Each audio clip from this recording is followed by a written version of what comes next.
मी प्रमोद घोडके. शिवचिंतन या देशामध्ये आपला राजा होऊ शकतो हे प्रथम जगाला कोणी दाखवून दिले असेल तर ते राजा शिवछत्रपतींनी.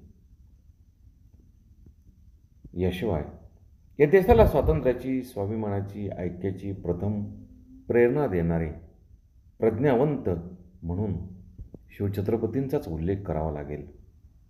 देशाला स्वातंत्र्याची दृष्टी, एकतेची दृष्टी येण्यासाठी, हिंदवी स्वराज्य स्वप्न साकार होण्यासाठी एक शिवयुग अवतरायला लागले.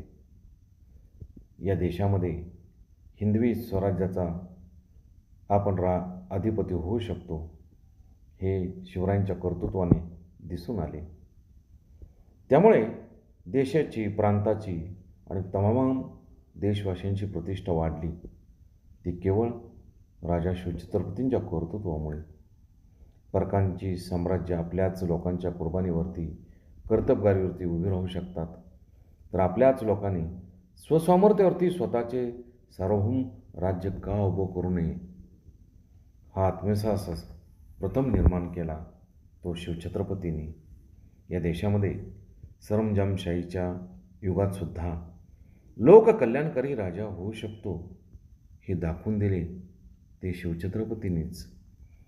बहुत काय बोलणे. राम, कृष्ण, हरी.